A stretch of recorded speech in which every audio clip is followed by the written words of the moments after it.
Hey, Saints fans, welcome to the second installment of Marymount Athletics summer segment, Behind the Moment. Every Thursday over the summer, we'll be diving back into some of the greatest moments in program history. Today, we welcome back two members of the 91-92 men's basketball team, a season that saw the program earn its first conference tournament championship after posting an 18-10 overall record. Joining us today to talk about that season is former head coach Webb Hatch and former player and Marymount Athletic Hall of Famer Pierre Gardner. Thank you for joining us today. Thank you, Coach. Appreciate you having us on. Absolutely. Absolutely. I'm happy to be here with you guys. So we're going to go through a couple questions, and the first one is for you, Coach Hatch. So you started the program in 1987, and within 5 years, you were hoisting the CAC championship trophy. Can you talk about the quick progression of the program over that first 5-year stretch? Well, you know, to have success of any program, you've got to retain players. And we didn't lose that many players over that 4 or 5 years. Lost a couple of kids who, for whatever reason, decided to not remain at Marymount for 4 years. But our core group, we were able to keep. And that's huge. Also, we got a couple of guys that maybe were lightly recruited, but they saw an opportunity to play right away if they came to Marymount. I think Rob Harris would be one of those 6'6", 6'7" kid who, you know, I think he only made his high school team his senior year. So he was kind of overlooked. Of course, he's in the Hall of Fame now at Marymount, so we knew he had a great career. Pierre was another one who everybody thought he was going to go to University of Delaware and play Division I football. And I remember I saw him play in the prep league tournament, and I said something to him about basketball, and I said, I understand you're going to play football. And he said, Coach, I don't want to play football in college, but I've got a scholarship offer, but I'd rather go to college and play basketball. You know, so I thought, well, I'm going to recruit this guy. We went independent for 3 years, had a tough schedule. But again, keeping players eligible and keeping players in the program, I think, was a huge thing for us. That's great. In the first 3 years prior to the CAC, I'm assuming you were pretty happy to get into a league at that point. Oh yeah, the Capital Athletic Conference came about because I think it was 6 basketball coaches met at the NABC convention in the spring of, what would that have been, 90, I guess. I think Jack Bruin was still at Catholic. Jay Gardner was at St. Mary's. Jeff Gamble was at York. Tom Davies was at Mary Washington. I think Jimmy DeStefano was at Gallaudet. I don't know if I've left anybody out or not. But we met and we talked about, you know, we were all independents. So we said, well, why don't we all agree that we're going to play each other twice and go back and talk to our ADs about this and see if there's a possibility we could have like a 4-team tournament or something at the end of the season. We didn't have a name for the league or anything like that, but we all wanted something to play for and establish some rivalries with other schools. So we did that, and everybody goes back and talks to their ADs, and the ADs are all going like, God, this is a pretty good idea. So I think I'm right on that. This has been a long time ago.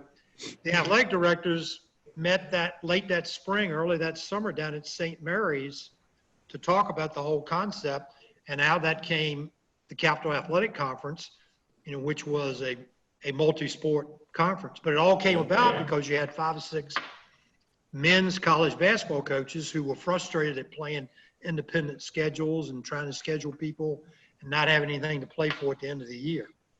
Gotcha. Good to know. So Pierre, you're up. Your team came off the first year in the CAC, 91, with the regular season championship, and you were named the player of the year first year of the conference. Fast forward to the next year, how do you think your team clicked so well and, you know, to take that next step and win the conference title?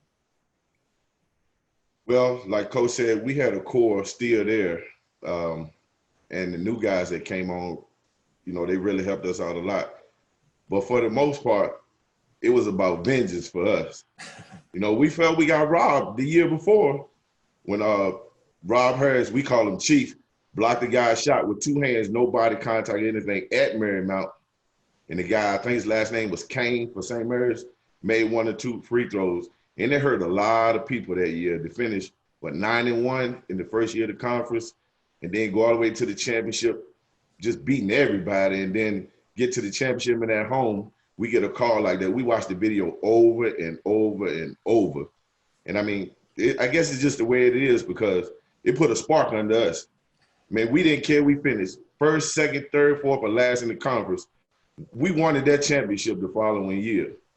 I mean, that's all we talked about. Over the summer, people kept in contact, people worked out, and that whole scene, that was my senior year. That whole year, it was all about vengeance.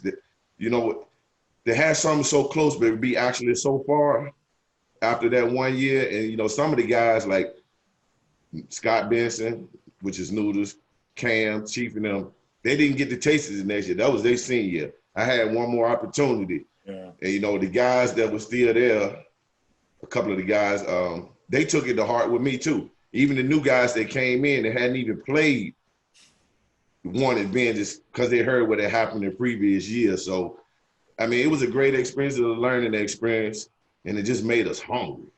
Yeah, real hungry. So that's how we came out. Like I said, we finished second, but we didn't even care about that. It was all about that tournament the next year for us. Chris, if I could add something. Sure. One of the neat things about that day is our women hosted the conference championship that same day. And they tipped off at either 12 or 1 o'clock. And then we were playing Catholic, you know, later that day. And I think tip-off was there, Pierre, maybe you remember. Seems like it was 4. And so we were at Marymount for the first half of our women's game, got in the bus, and it's a 15, 20-minute trip to Catholic. We go there, and by early in the first half, the Marymount women's team is in the stands at Catholic cheering for us, and they had just won the conference championship. So that was a really, really neat day for both of our teams. Even though we couldn't stay to the very end of their game, we were there cheering for them the first half, and then they were over at Catholic before halftime cheering for us. Well, that's a good segue because that's the next question. So if we go back to that tournament, you guys won the first round over Gallaudet, second round over York to get to the title game. And obviously you matched up with Catholic at Catholic, like you just mentioned. So can you tell fans, alums, what you remember about that game specifically, like things like that, and the feeling of beating a rival Catholic at their place for the title? Pierre, we're going to start with you on this one. Okay. Well, it's funny Coach brought that up because that's exactly what happened. And that day, that late on that afternoon, we played for the championship. It was a whole lot of Marymount fans at that gym. You know, Catholic had won 13, 14, 15 in a row. We had them at Marymount. They came back and beat us, I think, like 190 or something, because all they did was shoot threes. So Coach came up with a game plan. Everybody just going to play straight man to man. You get beat, it's on you. So a lot of people on our team took that to heart. We're like, man, I can't get beat. So we toughed it out. And y'all know Pablo Cotto. We call him the Spanish assassin. He had the best game I ever seen in my life. And being there at that championship, winning at Catholic and stopping them from going to the NCAA for the Division III tournament, that was beautiful. That was beautiful. Especially it was revenge for me also and for some of the other guys because we had lost the previous year. That's so to have that happen and to have our fans, I had my best friend. He came up and watched the game. It was beautiful at Catholic because they were so cocky.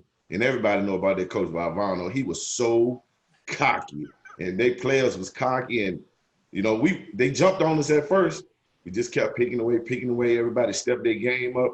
I mean, the role players played a great game. I think we had a couple of people on the bench that had double figures. And we beat them. And you know what capped it off?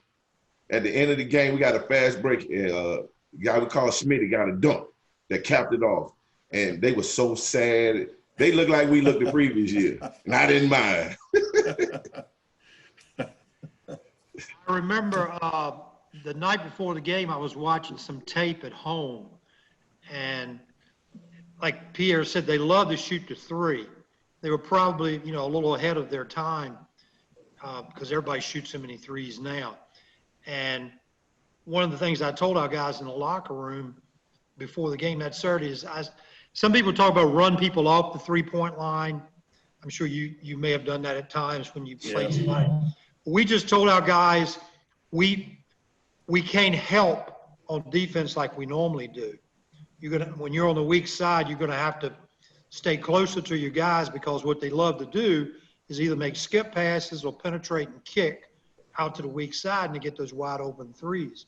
So we really did a good job of contesting their three-point shooters. And you mentioned Smitty, Marcellus Smith. We had a play we ran where we would run a single curl or a double curl on the block. I'm not going to go into exactly how you do it, but Smitty was only 6'3", but he was a really difficult guy to guard on the low post. He had great body control and he was strong as an ox. And there were, I want to say, 3 or 4 straight possessions late in the ball game when we came down and ran. We called it either 2 or 20. And we'd either be a single curl or a double curl on the low post.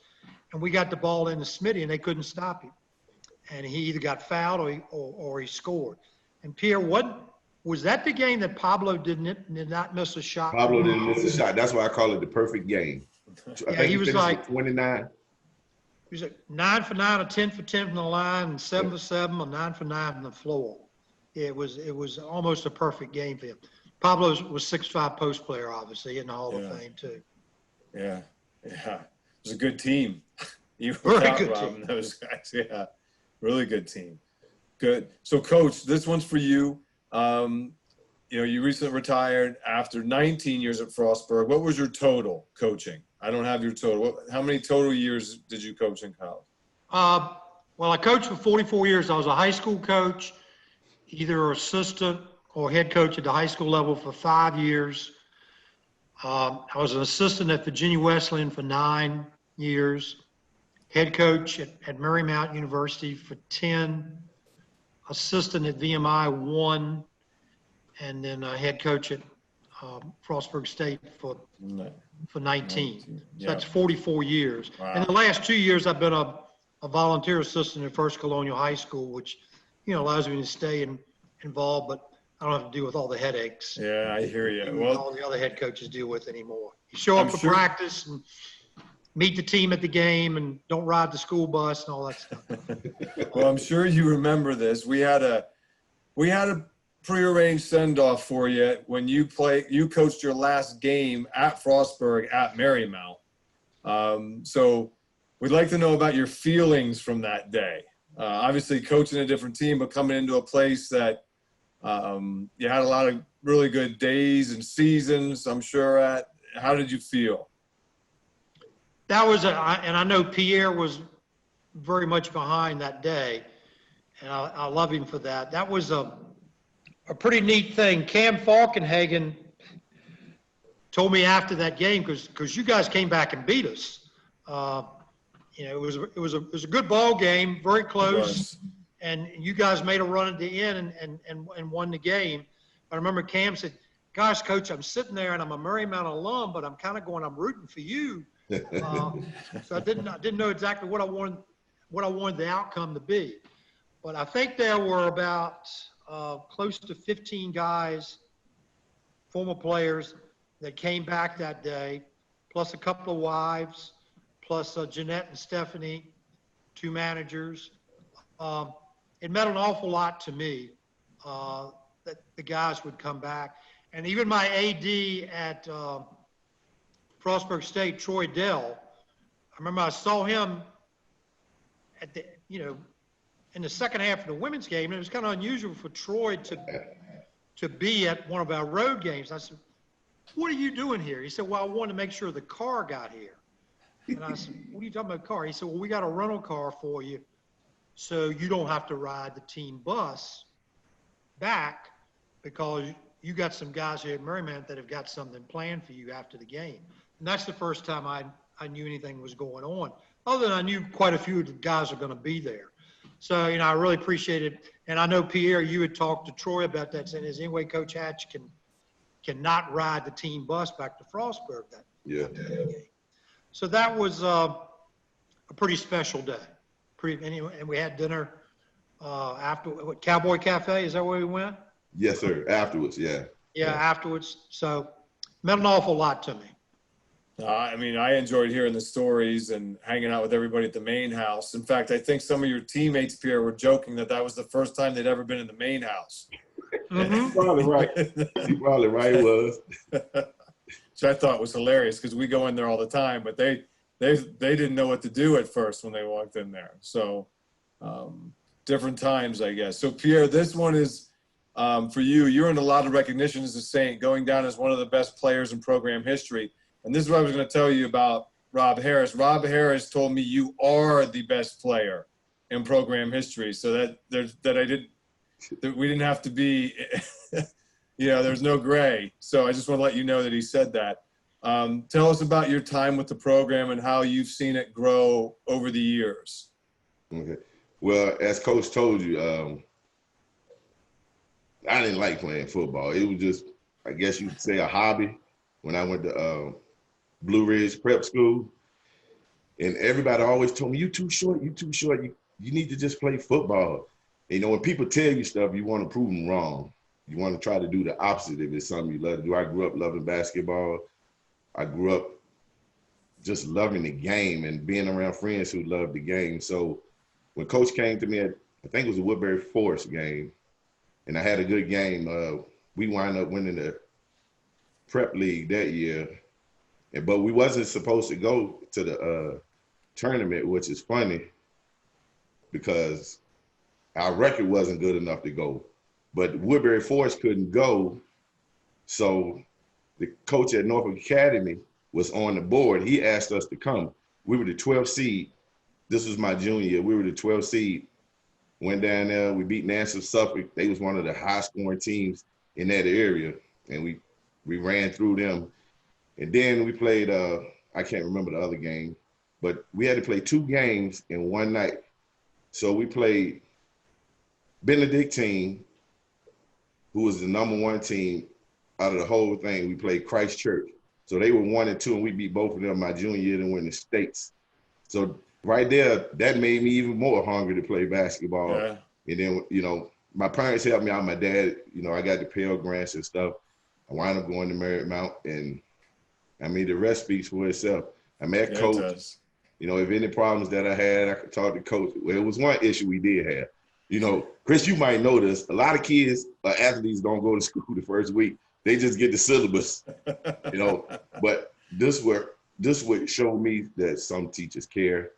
One of my teachers called Coach and said, "You ever got any Pierre Gardner in your class?" He said, "Yes, why?" So Coach calls me into the office after practice. He said, "You have such and such with you?" I said, "Yes, sir." He said, well, he called me and said, "You ain't been to class."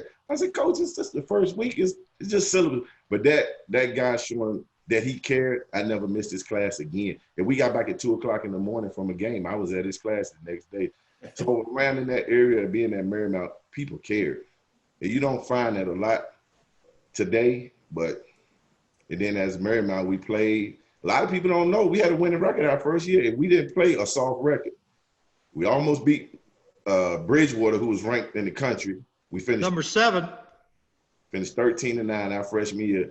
And like Coach said, if we could have kept 3 of those guys, I think we would have been real nice. Because we lost the second leading scorer, and then a guy that averaged double figures coming off the bench. So we lost 20-something points a game right there. And after that, it was glory. It was glory from then on. No, you had a great career. I don't know if you remember that you came and sat in a pregame talk for a game, and you just kind of were over on the side, and no one kind of noticed at first. And I was like, "Hey guys, this is all-time leading scorer, best play, and this was after Rob Harris had told me this is the best player in Marymount history, and all the guys look over and whoa, hey, and they came over and introduced themselves to you, and I really appreciated that, just having you there, kind of unbeknownst to them. I think they really enjoyed knowing that having guys like you still support, and it was really important to them. So I thank you for your support and staying in touch since your days playing as well. Means a lot to me, and I think it means a lot to the guys. So I'd like to wrap up this conversation and give each of you guys a chance for some, final comments on the season, maybe a particular moment, something, a viewpoint that someone's not going to know from a box score, or just wasn't there, but would like to know more about that year. Coach, you're up first. Well, let me brag about Pierre just for a second here. He used to work our camps in the summer, and we used to have some great camps, particularly that week we would have it at Marymount. And you'd have some D1 players that would come in and work the camp, and of course you have counselor games late that afternoon. And Pierre's the best player I've ever coached at the Division III level. And I was only a Division I assistant for 1 year, but he's by far the best all-around player I've ever coached. And we'd have D1 guys in there, and Pierre would hold his own with all those guys. And one time we went over to Lake Braddock when Mike Wells was the head coach there, and Hubert Davis had just left there to go play at Carolina. And if anybody knows who Hubert Davis, he's an assistant there now, but Hubert played in the NBA for about 8 or 9 years, could really shoot it. And Pierre went with me, and I was speaking at a camp, and Pierre went along to be the demonstrator. And, we did a shooting drill and all that, 5 basic perimeter moves and all that kind of stuff. But when we left there, Coach Wells came up and he said, Coach Hubert wouldn't have done it any better. And Hubert went and played at Carolina. So I just want to brag about Pierre a little bit. My one regret is I think you wound up 1,988 points or something like that. Yeah. And I feel bad because there's a couple of games I could have played you a little bit more. You would have had 2,000 points in your career. And that would have been nice, but at the time you don't think about those things. But I don't know. I digress from whatever you wanted me to talk about on this last. Oh, I mean, just like anything else that you feel was a great memory from that year, something that stuck out to you. Anything you want to really talk about? Well, we need to have a good thought for 2 of our former teammates that were on that team. Pablo Cotto, who we tragically lost in January of '93 when Pablo collapsed during a game at home and passed away because of heart issues. And then first week in May, we lost Robert Spencer, who was living in New Jersey and died of some health issues. And both of those guys were great teammates, respected by their teammates and other students. And we certainly lost both of them way too soon. One of the neat things about my 10 years at Marymount is a lot of those guys that I coached at Marymount have stayed in touch with me and followed my Frostburg State teams. Not to say to Chris they weren't following Marymount teams as well and interested in how the Saints were doing, but because I'd had a relationship with them, I frequently would hear from guys who had played for me at Marymount saying, what do things look like for Frostburg State this year? And then when we got in the CAC with you guys and, competed against you guys for about 6 years, that made it neat because anytime we played down in Arlington, I could always count on at least 2 or 3 of my former Marymount players are going to be at the game. Oh, yeah. So that was a neat thing about that overlap with the Capital Athletic Conference. Yeah. I do want to say that, I've been a big fan of yours since my first meeting with you. And I don't know if you remember, it was our game at Frostburg, and it was your first CAC game, and you had a tux on. Oh, yeah. You wore a tux to coach the game, and I was like, I was a big fan at that point. So first CAC game, I had to do it right. Yep. Yeah. You caught And me Jack off and guard. Leslie, you remember Jack and Leslie Murphy, I'm sure. Yep. They came up for that game. Yeah, that's which right. I always thought was neat. That's right. Pierre, what do you got for us? I'm gonna start off with a funny one. This is about Coach Hatch. We were playing a game. I want to say it was home. Coach got mad. And Coach always wore a suit. Got mad, slammed his jacket on the ground, and laid on the floor. I don't know if he remember that, but we talk about that all the time. And laid on the ground. Like I said, Coach never came out of his jackets or nothing. He was so mad. And like I said, he slammed his blazer on the ground and laid on the ground. I guess he thought it was bad officiating, but all coaches think it's bad officiating, right? When you don't get a call. But some of my most memorable games were, no one mentioned this, we upset Hampton Sydney in 91, 92. They were ranked number 11 in the country. They had an All-American named Russell Turner. And I'm going to give a shout out to, like Coach said, one of the players that passed away. Russell Turner had 21 points at the half. Coach said, we're going to go boxing one. Spence, you go wherever he go. If he go to the bathroom, you go with him. We wind up upsetting them at Marymount. Russell had 2 points the second half, and we beat them. That might have been that's the second biggest accomplishment at Marymount for me, because you already know the first one was the revenge game. We won the championship. Yeah. But all along, the experience was great. I'm from Richmond, Virginia, so I wasn't that far. So my parents could come to the games on an hour and a half drive, if that. And just, if you don't know a lot about DC, it's a great place to go tour. It's a lot of history. And we used to go to DC a lot. History, have fun, walk around. And another funny moment is for me, we walking down on M Street, down in Georgetown, and some guys yelling my name. I'm like, man, who is this? And I turn around, it was my boy from Richmond, Milton Bell, who was a McDonald's All-American that went to Georgetown. It was him and his crew walking down on M Street. Remember, he almost transferred to Marymount. Yeah, we was trying to get him and Jay Jackson from Catholic. He wasn't happy because, like Coach said, all they did was shoot threes. So he was one of the players, the only way he was going to do his stuff, he was like Dennis Rodman for them, get rebounds, and stuff like that. So I tried to talk Jay Jackson from Catholic to come over. But, the guys we had were fun, man. We had fun.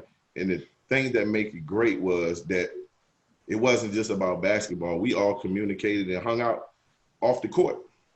That's when you had friends right there.